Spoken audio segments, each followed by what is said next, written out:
My name is Cassandra Wilson, and I am 29 years old. The lake house my biological mother left me has always been my sanctuary, filled with memories of her love before cancer took her away. When my stepmom Diane told me I could not join their family vacation because it is for real family, I was hurt, but not surprised. What shocked me was discovering they planned to use my lake house for their getaway without even asking me. The audacity still makes my blood boil. Before I tell you what happened when they tried to vacation in my house without me, let me know where you are watching from and hit that like button if you have ever had to stand up to family who took you for granted. My childhood was practically a postcard of happiness until I turned 13. My mom, Elizabeth, was the kind of mother who made even ordinary moments feel special. She worked as a high school art teacher, and creativity flowed through everything she did. My father, Richard, was a successful accountant who worked long hours but always made time for us on weekends. Together, they created a home filled with laughter, art, and unconditional love. The lake house was our special place. Situated on Lake Winnipesaukee in New Hampshire, it was a modest 3-bedroom cottage with weathered blue siding and a sprawling deck that seemed to hover right over the water. My grandfather had built it in the 1960s, and it had passed down to my mother. Every summer from when I was 5 until I was 12, we spent 2 full months there. Mom would paint on the deck while I collected interesting stones along the shore or learned to fish with Dad. At night, we would make s'mores around the fire pit, and Mom would tell stories about when she was a little girl in that same house. When I was 12, Mom started getting headaches, bad ones. Then came the diagnosis that changed everything: stage 4 brain cancer. The doctors gave her 6 months. She fought for 9. I watched my vibrant, creative mother wither away until she was gone just 2 weeks after my 13th birthday. Her last coherent conversation with me was about the lake house. "Cassie," she had whispered, using her special nickname for me, "that house is filled with generations of love. One day it will be yours, and you will add your own stories to it. Promise me you will never let go of it." I promised through my tears. 3 days later, she slipped into a coma and never woke up. Dad fell apart after Mom died. He threw himself into work and barely spoke for months. I practically raised myself that year, learning to cook basic meals and figuring out how to do laundry through YouTube tutorials. We did not go to the lake house that summer, or the next. Then 14 months after Mom died, Dad introduced me to Diane. She was his administrative assistant at the accounting firm, 15 years younger than him, with perfectly highlighted blonde hair and a smile that never quite reached her eyes. 3 months later, they were married in a courthouse ceremony, where I stood awkwardly in a department store dress I had picked out myself. Along with Diane came her sons from a previous marriage, Marcus, who was 17, and Blake, who was 15. From the beginning, Diane made it clear that she was not interested in being my mother. "You are practically grown," she told me when I was 14. "You do not need me mothering you. I will be more like your friend." Except she was never actually friendly. She was polite in front of my father and coldly dismissive when he was not around. The boys were worse. Marcus, the older one, ignored me completely unless he needed something. Blake took a more active dislike to me, often accidentally knocking over my things or making snide comments about how I was not really part of the family. Dad either did not notice or chose not to see it. He seemed so desperate to create this new perfect family that he overlooked how I was being systematically pushed to the margins of our home. When I tried to talk to him about it, he would say things like, "Diane is trying her best," or "The boys just need time to adjust," or the worst one, "We all need to move forward now." Moving forward apparently meant erasing Mom. Within 6 months of the wedding, Diane had redecorated our entire house. Mom's paintings disappeared from the walls, replaced by generic store-bought art. Her gardening books were donated to make room for Diane's collection of celebrity biographies. Even the kitchen was gutted and redone, in a style Mom would have hated. The only things of Mom that remained untouched were stored in my bedroom, and of course the lake house. We never went there as a family. Dad made excuses about it being too far or needing repairs or not having time. I suspected Diane had made it clear she had no interest in spending time in my mother's space. When I turned 18, I moved out to attend college at Boston University. I worked part-time jobs to cover expenses that my scholarship did not, refusing to ask Dad for money. Every summer break, I would spend at least 2 weeks at the lake house cleaning it, maintaining it, and reconnecting with the memories of Mom that lived in every corner. By the time I graduated with my degree in interior design, I had established a life completely separate from my father and his new family. We saw each other at Thanksgiving, Christmas, and occasionally on birthdays. Our conversations were polite but shallow. I knew Dad loved me in his way, but he had chosen his path, and it did not include standing up for me against Diane's subtle undermining. I built my career steadily, starting at a small design firm and eventually branching out on my own, specializing in renovating vacation properties. The irony was not lost on me that I helped others create dream getaway homes, while my own sat mostly empty except for my brief visits. Still, I was proud of what I had accomplished on my own. As for the lake house, it legally became mine on my 25th birthday as stipulated in Mom's will. Dad had managed it as trustee, until then paying the taxes and basic maintenance from a fund Mom had set up. When ownership transferred, Diane had immediately suggested I sell it. Real estate on the lake is worth a fortune, now she mentioned at the awkward dinner. Dad had insisted on to mark the occasion. You could buy a nice condo in the city and still have plenty left over. It is not about the money, I had replied. It was Mom's wish that I keep it in the family. Well, you do not have a family of your own yet, she had said with a tight smile. And it seems like such a waste sitting empty most of the year. I did not bother explaining that the house was never empty to me.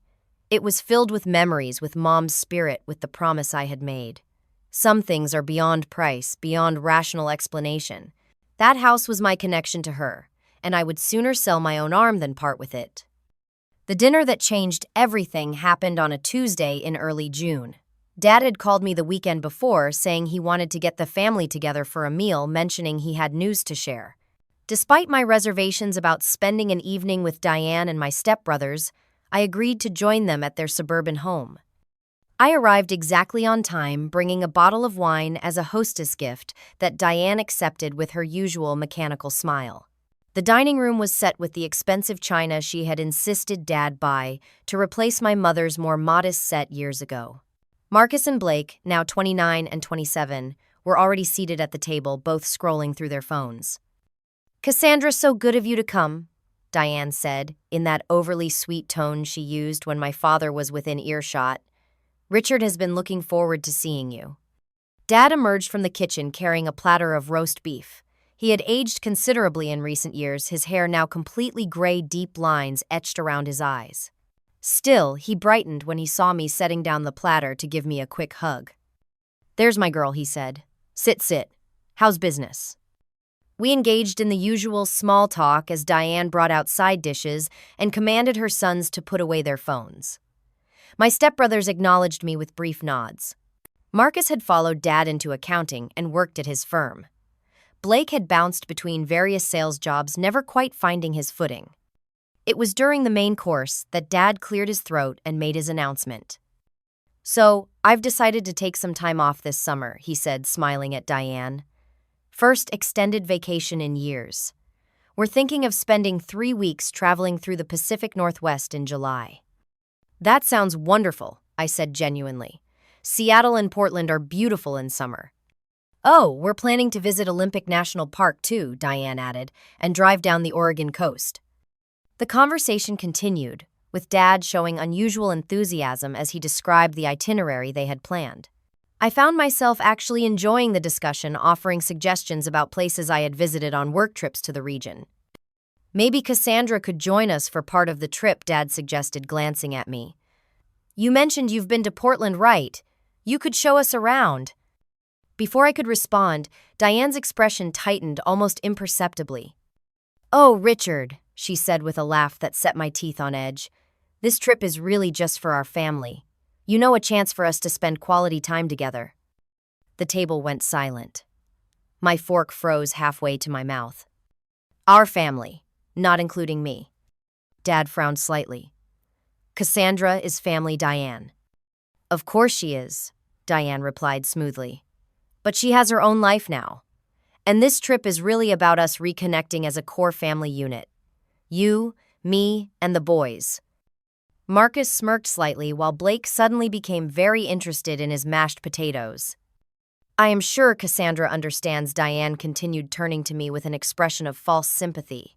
You are so busy with your business anyway, and 3 weeks is such a long time to be away.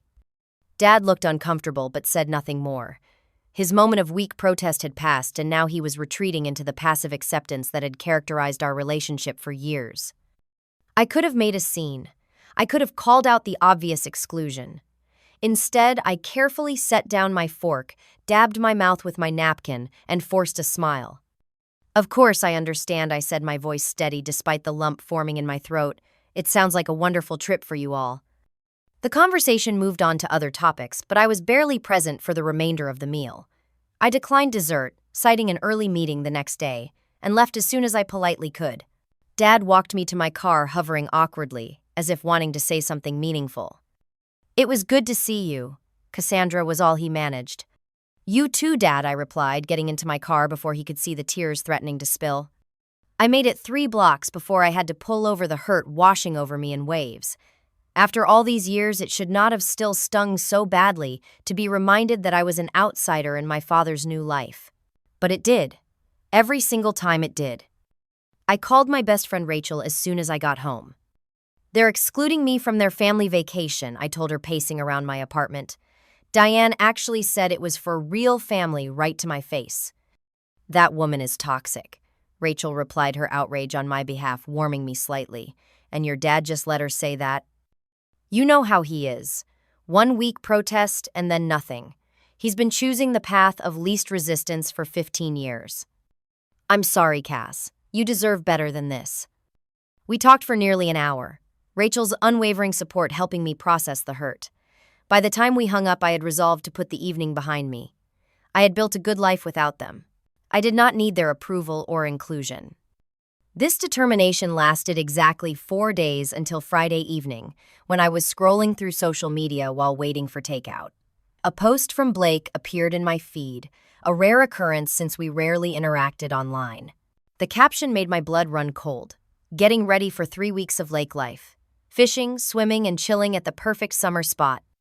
I immediately clicked on Marcus's profile and found a similar post from earlier in the week, planning the ultimate lake vacation.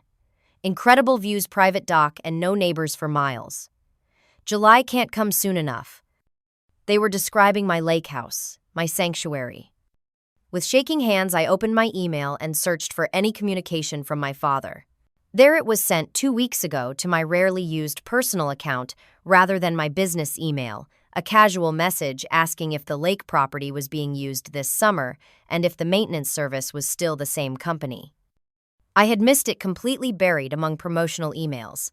Not that it mattered, since it wasn't actually asking permission, just checking on logistics. Further investigation revealed an email from my father to Lake Life Maintenance, the company I used to check on the property monthly and prepare it for my visits. He had requested a full cleaning and preparation for a family visit beginning July 10th and lasting through the end of the month.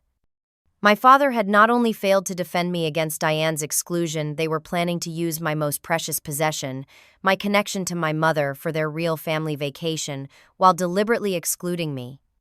The betrayal cut deeper than anything I had experienced since my mother's death. This wasn't just about being left out.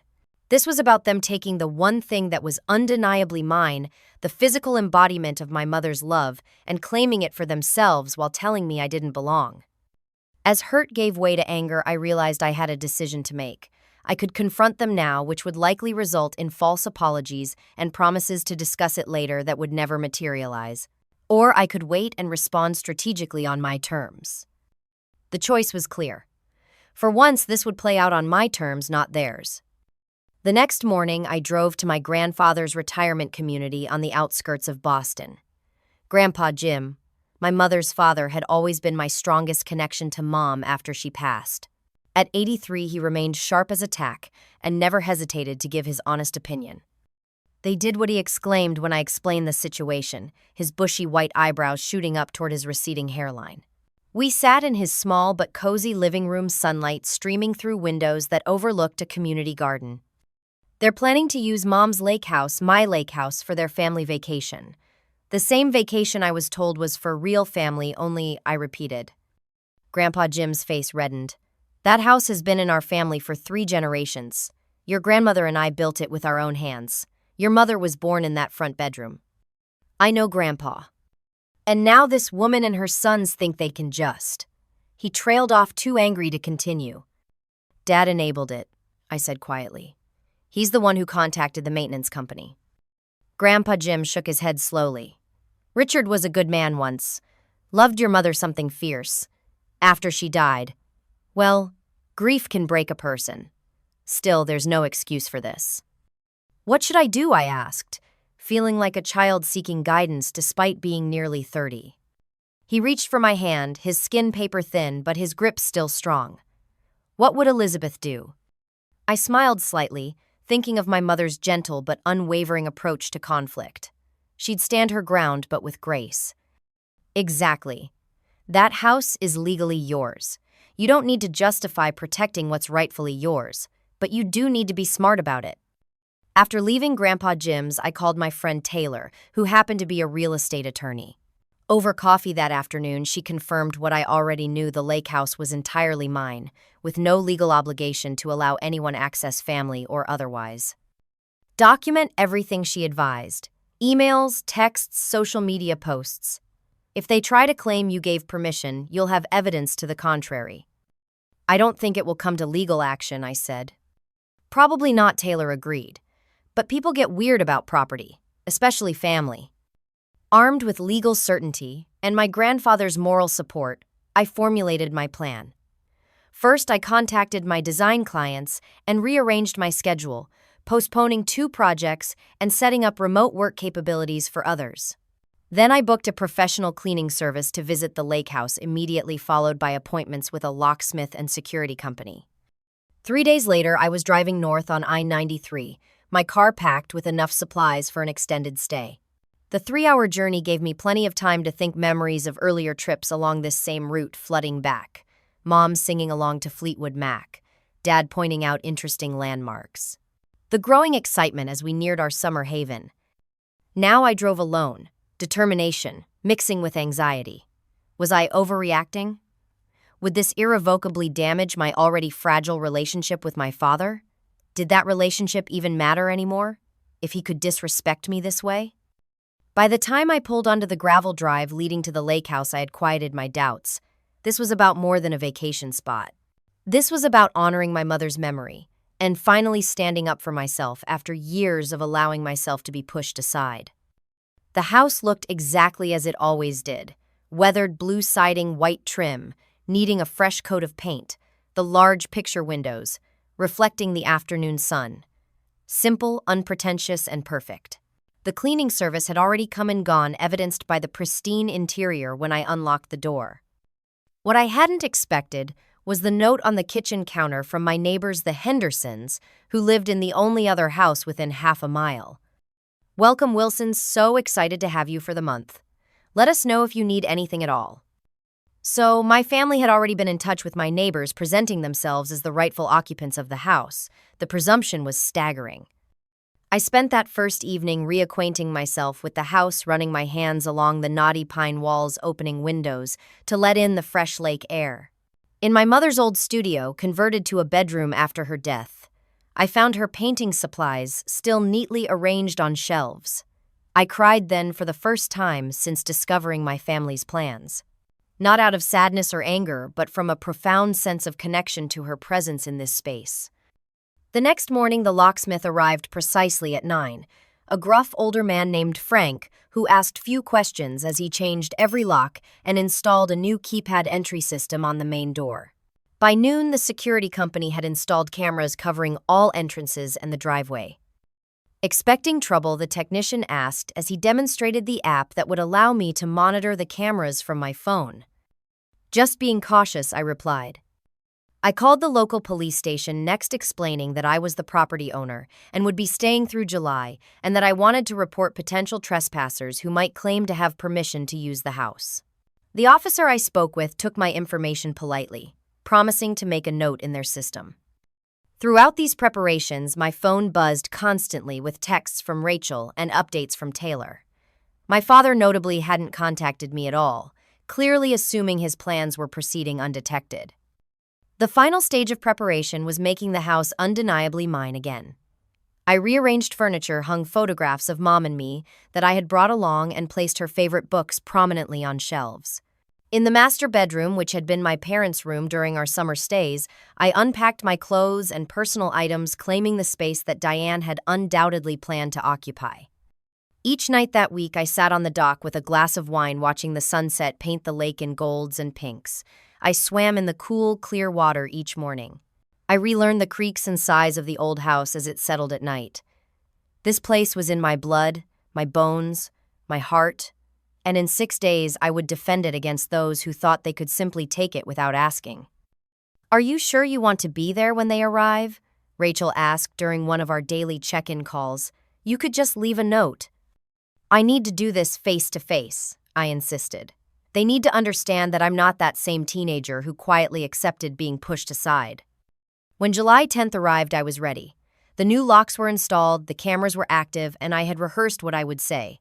I dressed carefully in jeans and a simple blue blouse that had been my mother's favorite color. My hair pulled back in a neat ponytail. Whatever happened today, I would face it with the quiet dignity Mom had always embodied.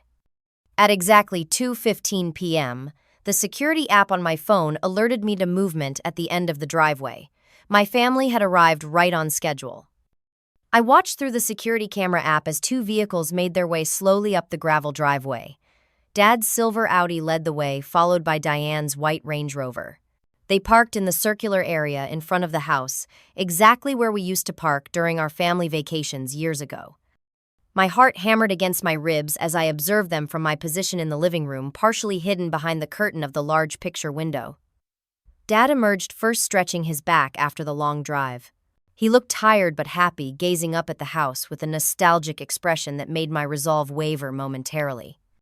Diane exited the passenger side of the Audi, immediately checking her reflection in the car window and adjusting her designer sunglasses.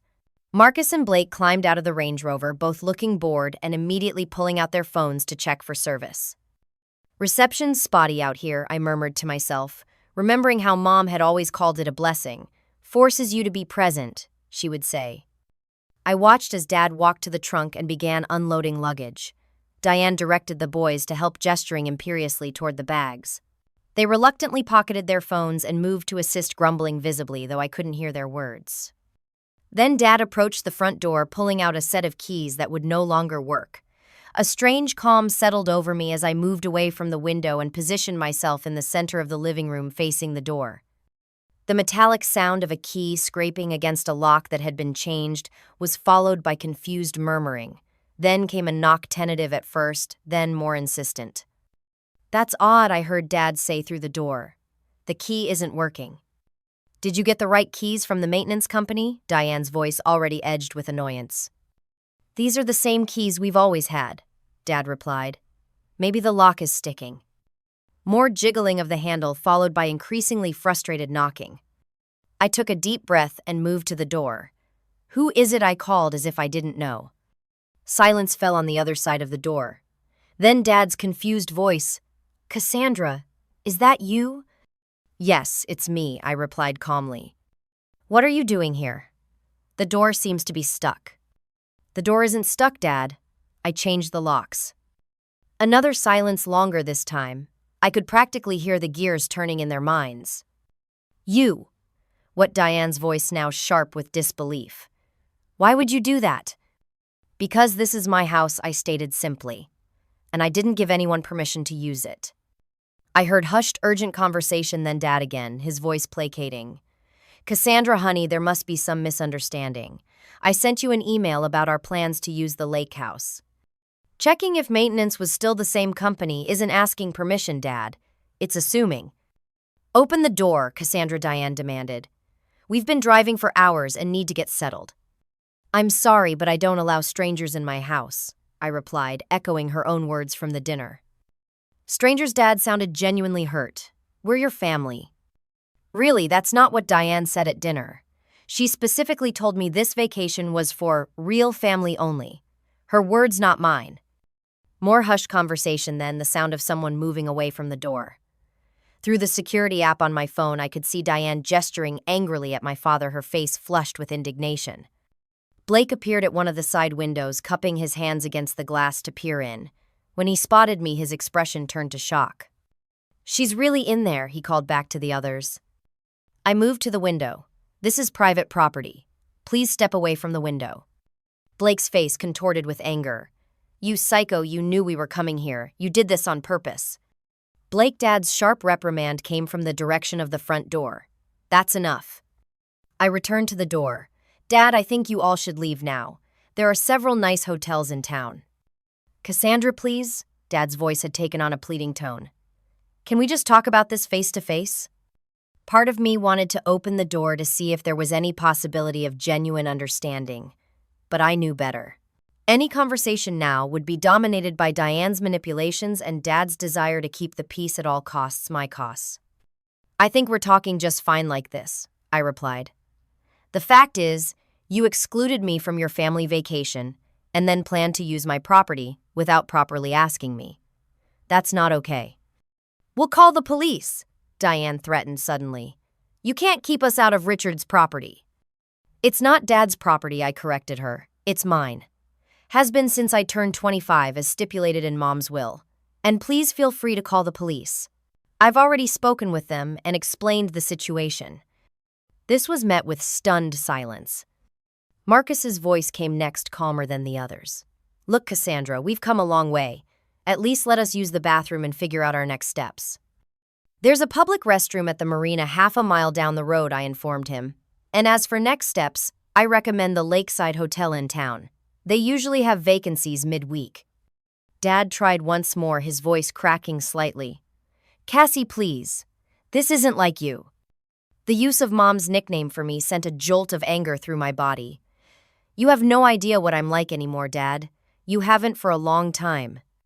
Movement on my security app showed Diane storming back to the Range Rover, yanking open the driver's door and sitting heavily in the seat. The boys had begun checking around the house, likely looking for another way in. "Your sons are trespassing now," I called through the door. "You might want to stop them before this escalates further." Dad's sigh was audible even through the door. "Boys, back to the cars, now." Reluctantly, Marcus and Blake returned to the driveway, shooting venomous glances toward the house. "Cassandra," Dad said quietly now that it was just him at the door. "I don't understand why you're doing this. If you wanted to use the house, you could have just said so when I emailed." "This isn't about wanting to use the house, Dad. This is about respect, about 15 years of being treated like an afterthought in your new family. About Diane explicitly excluding me from a vacation, and then you both planning to use my most precious possession without properly asking me. I didn't realize you felt that way." "That's the problem, Dad. You've chosen not to see it. Now please take your wife and stepsons and find alternative accommodations.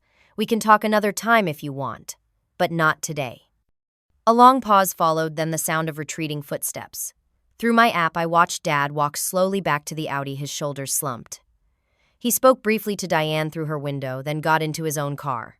A minute later, both vehicles backed down the driveway and disappeared from view. Only when they were gone did I allow myself to sink onto the couch, my entire body trembling with adrenaline. I had done it. I had finally stood up for myself, drawn a clear boundary, and held it. My phone immediately began buzzing with text messages and calls from Dad, which I ignored. Diane's name appeared once, then disappeared. The boys didn't attempt contact at all. Instead, I called Rachel. "They're gone," I told her when she answered. "They actually left." "Of course they left," she replied proudly. "You gave them no choice. How do you feel?" I considered the question, taking stock of the emotions coursing through me. Shaky, sad, relieved, powerful, all of it at once. "That sounds about right," Rachel said. "The first time you enforce a boundary is always the hardest. It gets easier." "I hope so," I said, gazing out at the lake where the afternoon sun created diamonds on the water's surface. "Because I have a feeling this isn't over yet." The morning after the confrontation dawned clear and bright, the lake, a perfect mirror reflecting the blue sky and surrounding pine trees. I took my coffee to the dock, breathing in the scent of water and woods, as I had done countless mornings with my mother. The peace of the setting contrasted sharply with the turmoil of emotions still swirling within me. My phone had finally stopped buzzing around midnight. The last message from my father had simply read, "We've checked into the Lakeside Hotel. We'll talk tomorrow." I had slept surprisingly well, the exhaustion of emotional confrontation, combining with the familiar sounds of the lake house to lull me into deep slumber. Now, sitting on the weathered wooden dock with my bare feet dangling in the cool water, I felt an unexpected sense of calm. Whatever happened next, I had taken a stand. For once, I hadn't silently accepted being pushed aside. Around 10 o'clock, the security app alerted me to a car approaching. Through the camera feed, I recognized Dad's Audi coming up the driveway, but this time he was alone. I set my book aside and walked up from the dock to meet him on the front porch. He looked older than he had yesterday, the lines in his face deeper, his movements slower as he climbed out of the car. He wore casual clothes, khaki shorts, and a faded blue polo shirt, reminding me of how he used to dress during our summers here. "Morning, Cassandra," he said, stopping at the bottom of the porch steps. "Is it okay if we talk?" I nodded, gesturing to the pair of Adirondack chairs that had always flanked the porch. "Have a seat." He settled into the chair with a slight groan, looking out at the view of the lake. "It hasn't changed much, has it? The view, I mean." "That's why Mom loved it here. She said it was timeless." Dad nodded, a flash of genuine grief crossing his face at the mention of my mother. "She did love this place, more than anywhere else in the world." We sat in silence for a moment, the only sounds coming from birds in the surrounding trees and the gentle lapping of water against the shore. "I owe you an apology," Dad finally said, turning to look at me directly. "Several, actually." I waited, not making it easier for him. "I should have asked properly before assuming we could use the house. It was presumptuous and disrespectful. And I should have stood up for you when Diane made that comment about the vacation being for real family." "Yes, you should have," I agreed quietly. He sighed heavily. "It's not easy balancing everything. Diane has her way of looking at things. And the boys—" "Stop," I interrupted. "This is exactly the problem, Dad. For 15 years you've been making excuses for how they treat me.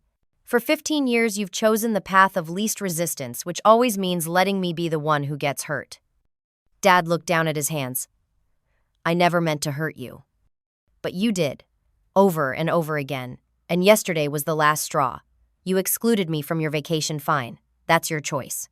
But then to assume you could use my house, Mom's house, without even properly asking, that crosses a line." "You're right," he admitted. "I was wrong. We were wrong." A breeze stirred the surface of the lake, sending small ripples toward the shore. "Where are Diane and the boys today?" I asked. "At the hotel. Diane wanted to come, but I thought it would be better if I talked to you alone first." I almost laughed. "Let me guess, she's furious." Dad's expression confirmed it without words. "What did you tell her?" "The truth. That the house is legally yours, that we should have asked properly, and that we need to respect your decision." Now, I did laugh, though there was no humor in it. "And how did that go over?" Dad winced. "About as well as you'd expect. She thinks you're being vindictive." "Of course she does, because in her world, I don't have the right to say no to anything she wants." "Cassandra, that's not fair." "Isn't it? When have you ever seen Diane respect my boundaries, Dad? When have you ever seen her treat me as anything other than an inconvenience to be tolerated?" He had no answer for that. "Here's what's going to happen." I continued, finding strength in finally speaking my truth. "You and your family are going to find another place to spend your vacation. I'm staying here for the month as I'd already arranged with my work. When you get back to Boston, if you want to have a real conversation about our relationship going forward, I'm open to that. But I'm done being the afterthought in your life." Dad looked genuinely pained. "You've never been an afterthought to me, Cassie. Actions speak louder than words, Dad. And your actions for the past 15 years tell a different story." He nodded, slowly accepting the truth of my words. "Can I ask one thing? For the sake of family peace." I tensed, waiting for the request to compromise to give in just a little. "Would you consider letting the boys use the boat dock for fishing sometimes during our stay? They were really looking forward to it, and the hotel doesn't have lake access." I shook my head in disbelief. "After everything that's happened, you're still trying to negotiate for them?" "No, Dad. The answer is no, There are public docks they can use. This property is private, and I'm not comfortable having them here." He accepted this with a resigned nod and rose to leave.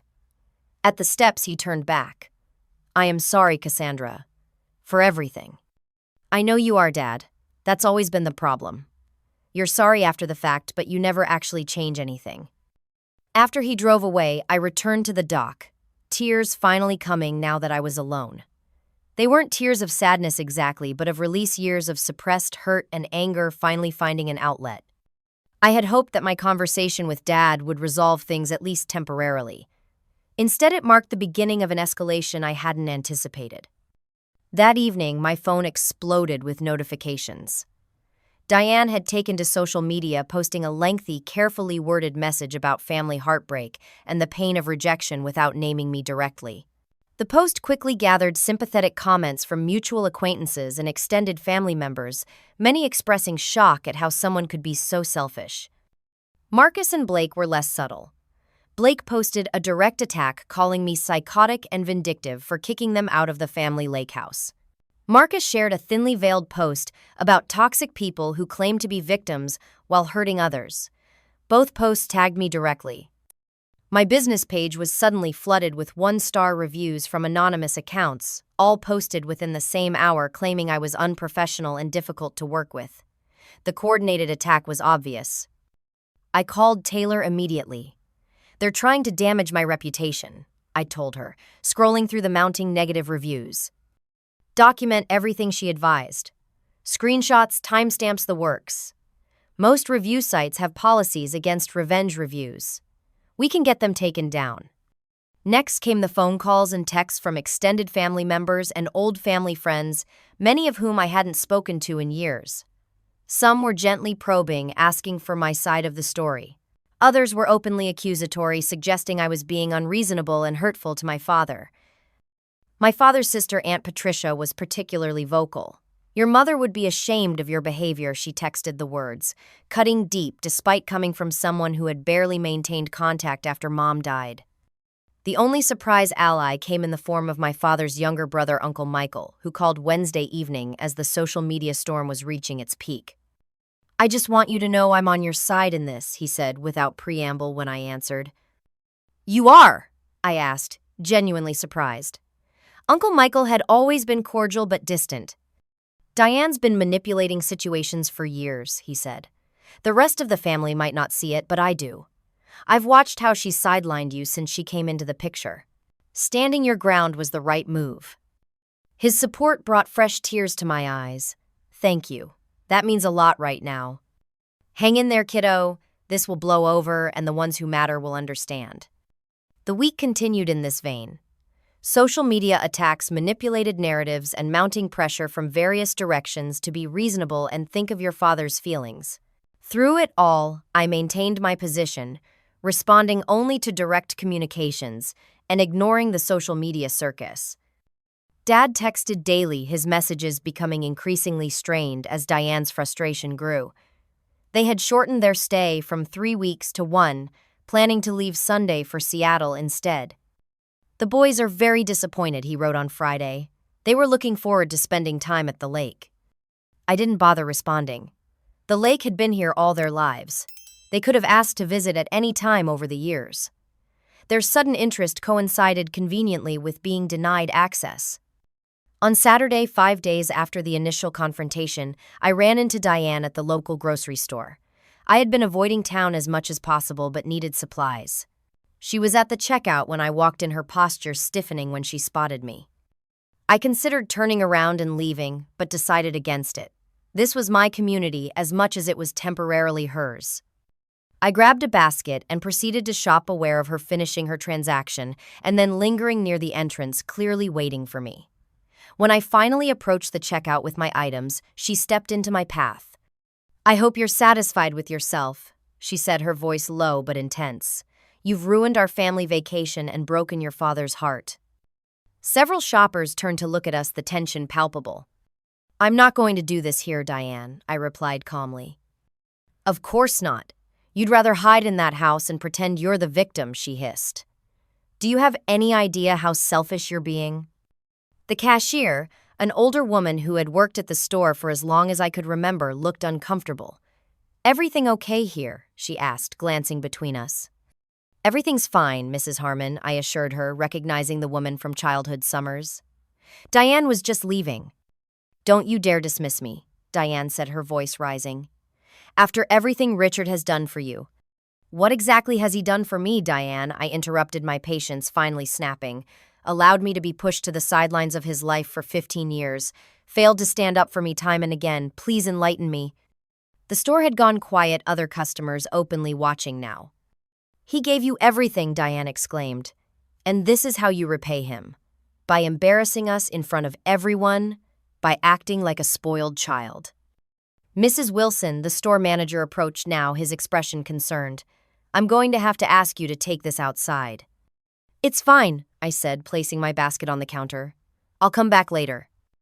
"No," Diane grabbed my arm. "You don't get to walk away from this." I looked pointedly at her hand until she released me. "This is exactly the problem, Diane.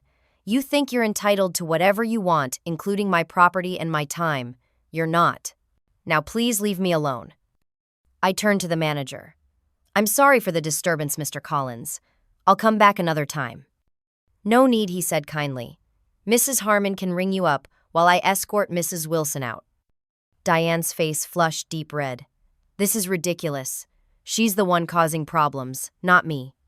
But the manager stood firm, and Diane finally stormed out, the bell above the door jingling violently in her wake. "Don't you worry about that," Mrs. Harmon said as she scanned my groceries. "Everyone around here remembers you and your mom. We know whose house that is." The incident at the grocery store spread through the small lake community like wildfire. By evening, I had received 3 calls from neighbors offering support, including the Hendersons, who apologized for assuming my family had permission to use the house. "Your mother would be proud of you standing your ground," Mrs. Henderson said. "She never did like people taking advantage." Sunday morning, I watched through the security cameras as both cars packed up at the hotel and drove past my driveway, heading back toward the interstate that would take them to their new vacation destination. Only then did I finally feel the tension begin to leave my body. But the week of conflict had taken its toll. That night, I sat on the dock as the sun set, wondering if I had done the right thing. Had I overreacted? Would this permanent rift with my father be worth it in the end? As if in answer, a loon called across the lake, that distinctive haunting sound that had been the soundtrack to so many evenings with my mother. I closed my eyes and could almost feel her presence beside me. "You did the right thing, Cassie." I could almost hear her say, "You honored your worth." And in that moment, I knew it was true. The next morning brought an unexpected visitor. I was sitting on the porch with my second cup of coffee when an unfamiliar car turned into the driveway. Through the security app, I could see an elderly woman in the passenger seat and a young man, likely a hired driver, behind the wheel. As the car came to a stop, I recognized the passenger with a jolt of surprise, my paternal grandmother, Eleanor Wilson, whom I hadn't seen in over 2 years. At 87, she rarely traveled anymore, preferring to have family visit her in her assisted living community in Connecticut. I hurried down the steps as the driver helped Grandma Wilson out of the car. "Cassandra, dear," she said, opening her arms for a hug. Despite her age, she stood straight and dignified, her white hair perfectly styled, wearing a simple but elegant blue dress. "Grandma, what are you doing here?" I embraced her carefully, breathing in her familiar scent of lavender perfume. "I heard there was some family drama," she said with surprising directness, "and I decided it was time I saw this famous lake house for myself." The driver brought out a small suitcase. "Mrs. Wilson has arranged for me to return on Wednesday," he explained. "I have her medications and the contact information for her doctor." I helped get Grandma Wilson settled in the guest bedroom, which had once been mine during childhood summers. She moved slowly but insisted on unpacking her own things, arranging them meticulously on the dresser. "This is a lovely home," she commented, looking around appreciatively. "I can see why you fought to protect it." "You know about that?" I asked, surprised. "Dear, I may be old, but I'm not out of the loop. Richard called me yesterday quite distraught. And Diana's been posting all over that Facebook thing, though I can only see it when my aide shows me on her phone." I winced. "I'm sorry you got dragged into this." "Don't be," she said, firmly lowering herself onto the edge of the bed. I've been meaning to have a word with my son about his choices for some time now. This situation just gave me the push I needed. Over lunch on the porch, Grandma Wilson revealed that she had been following the family dynamics from a distance for years. I never approved of how quickly Richard remarried, she admitted, surprising me with her candor. Elizabeth was special, the kind of person you don't replace in a matter of months. But he was grieving, and grief makes people do foolish things. Dad said you and Diane got along well, I said, recalling his insistence that his mother approved of his new wife. Grandma Wilson's expression turned wry. Diane knows how to present herself when she needs to, but I've seen glimpses of her true nature over the years. The way she speaks when she thinks no one important is listening, the little digs she makes, the way she's isolated Richard from many of his old friends. And how she's treated me, I asked quietly. That most of all, Grandma nodded. I should have said something sooner. That's my failing as a grandmother. We spent the afternoon talking more openly than we ever had before. Grandma Wilson shared stories about my mother that I'd never heard, how Elizabeth had patiently taught her to use email so they could stay in touch, how she'd handmade Christmas ornaments for everyone in the family each year, how she'd stood up to her own mother-in-law when necessary. Your mother had a backbone of steel beneath all that gentleness, Grandma said. You're more like her than you realize. The next day we were having breakfast when my security app alerted me to an approaching vehicle. To my surprise, it was Dad's Audi again. That will be Richard, Grandma Wilson said calmly, buttering her toast. I called him last night and suggested he drive back up here. Grandma, you didn't, I groaned. I'm not ready to deal with them again. Not them, just Richard. I was very clear that he was to come alone. Dad looked shocked to see his mother sitting beside me on the porch as he climbed out of his car. Mom, what are you doing here? Sitting with my granddaughter on a beautiful morning, she replied smoothly. Come join us, Richard. There's coffee in the pot. The conversation that followed was unlike any we had ever had. With Grandma Wilson moderating, we were able to discuss feelings and dynamics that had been buried for years.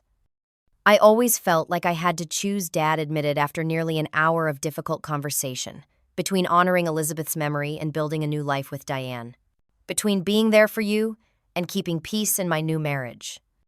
You didn't have to choose, Dad, I said. You could have found balance. You could have stood up for me while still respecting your new wife. You could have honored Mom's memory while moving forward. I was afraid, he said simply. Afraid of being alone, afraid of facing the grief. Diane was decisive, sure of herself. She made choices seem simple when everything felt overwhelming. That doesn't excuse 15 years of allowing her to push Cassandra aside, Grandma Wilson pointed out firmly. No, it doesn't, Dad agreed, looking directly at me. And I can't change the past. But I can try to do better now if you'll let me. We talked for hours, setting new boundaries and expectations. Dad acknowledged that he had been wrong to assume he could use the lake house without explicitly asking, and wrong to let Diane exclude me from the vacation. He promised to speak to Diane about the social media attacks and fake reviews, though we all knew her compliance was far from guaranteed. She won't take this well, he admitted. She's not used to not getting her way. That's not my problem anymore, I said firmly. I'm sorry if that makes things difficult for you, but I'm done accommodating her at my expense. To my surprise, Dad nodded. I understand, and you're right. When he left that afternoon, things between us weren't magically fixed. Years of hurt don't disappear in a day, but for the first time I felt like he truly saw me and respected my boundaries. Grandma Wilson stayed with me for the planned 3 days, and they were some of the most healing days I'd experienced since Mom died. She told me stories about Mom that Dad had never shared, and we looked through old photo albums I kept at the lake house. Diane told me you refused to share this house with the family she revealed on her last morning, that you were being selfish and denying them access out of spite. That's not what happened, I said, hurt, but not surprised by the manipulation. I know that now, she patted my hand, which is why I'm staying with you instead of them. Actions have consequences, and it's time Diane learned that. After Grandma Wilson left, I received a text from Dad informing me that they had returned to Boston early. The family vacation had been effectively canceled, with the boys returning to their own lives and Diane refusing to continue to Seattle without the lake house portion of the trip. Diane is very upset, he wrote. She feels humiliated by this whole situation. I didn't respond. Her feelings were no longer my concern. Over the next few days, the social media attacks gradually subsided. The fake reviews were removed after Taylor filed complaints with the platforms. Marcus surprisingly sent a brief but seemingly sincere apology text. Sorry for the review thing. It was immature. Blake remained hostile, but at least directly so, rather than through passive-aggressive means. Hope you're happy in your empty house with your dead mom's memories, he texted a message so deliberately cruel, it actually made me laugh at its transparency. I spent the remainder of July reclaiming the lake house in ways that felt meaningful. I repainted the kitchen in the sunshine yellow Mom had always wanted but never got around to doing. I restored her studio space, setting up my own drawing table beside where hers had been. I invited Rachel to visit for a weekend, and we swam and kayaked and drank wine on the dock. I extended invitations to my mother's side of the family cousins I had lost touch with, aunts and uncles who had drifted away after her death.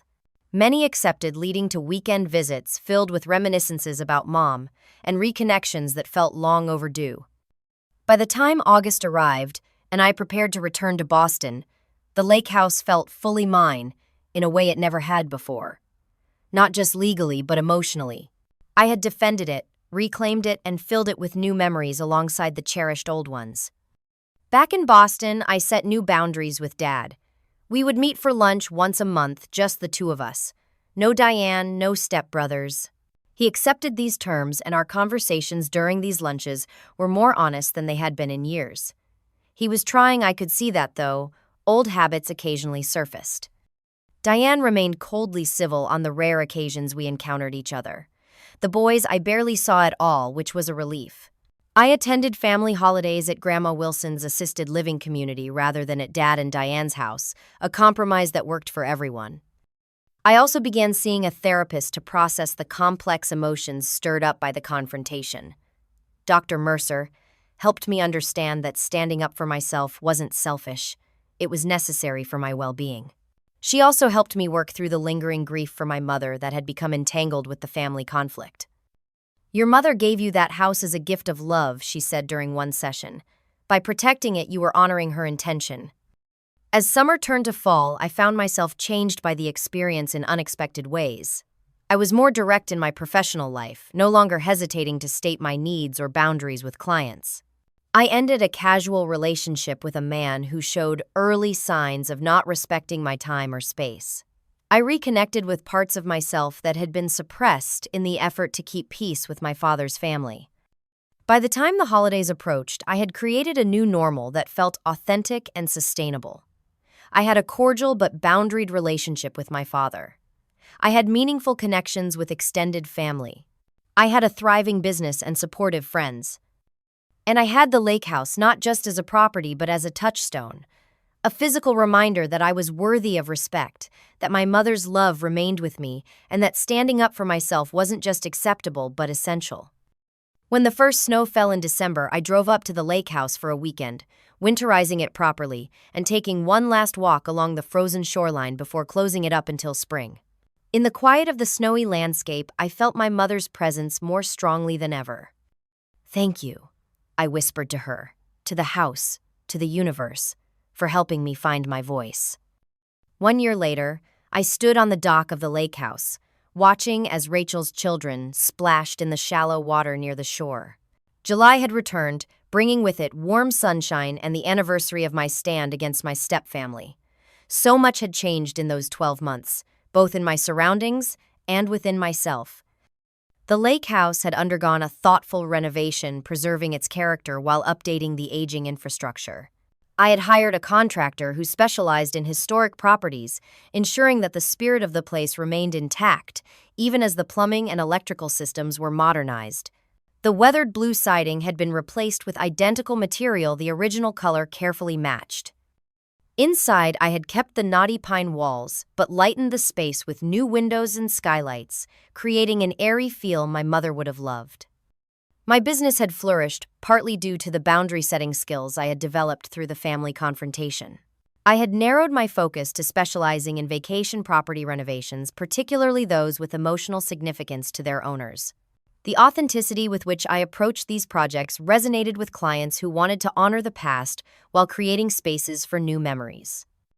"The water is perfect," called Rachel, emerging from the lake with her hair slicked back. "You coming in?"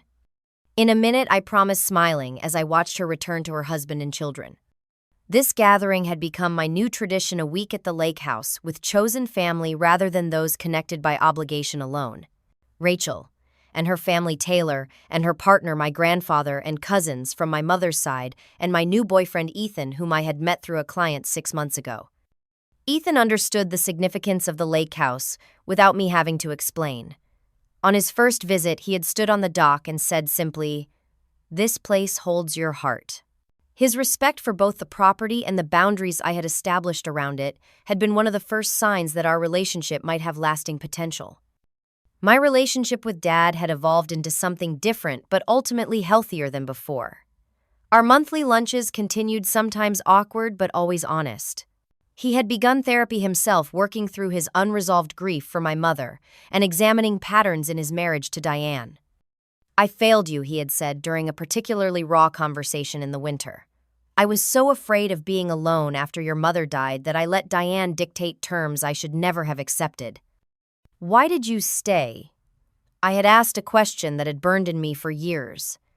"When you saw how she treated me." "I convinced myself it wasn't that bad," he admitted, "that you were resilient, that you would understand. I made excuses because facing the truth meant making hard choices I wasn't ready to make." While we had reached a place of tentative understanding, my boundaries with Diane and the stepbrothers remained firm. I saw them only at the occasional large family gathering, interactions kept civil but distant. Diane had made one attempt to reconcile shortly after the lake house incident, a transparent effort orchestrated to improve her standing with my father rather than any genuine desire to repair our relationship. "I think we both said things we regret," she had offered during an uncomfortable coffee meeting arranged by Dad. "Actually, I don't regret anything I said I had," replied calmly. "I meant every word." That had been the end of the reconciliation attempt. Since then, we maintained what Grandma Wilson called peaceable distance, neither actively hostile nor falsely friendly. Grandma Wilson herself had become a more significant presence in my life, her straight-talking wisdom, a welcome counterbalance to years of accommodating others at my own expense. Though her health had begun to decline, her mind remained sharp as ever. She had recently moved to a care facility closer to Boston, allowing for more frequent visits. "You look happy, dear," she had told me during her spring visit to the lake house. "Like you've finally found your place in the world." She was right. Standing up to my family had been the catalyst for a broader transformation. I had learned to value myself enough to require that others did the same. I had discovered that setting boundaries wasn't selfish but necessary. I had realized that family could be defined by respect and love, rather than obligation and shared DNA. The sound of laughter drew my attention back to the present. Ethan was helping Rachel's younger daughter build a sandcastle at the water's edge, his patience and gentle guidance warming my heart.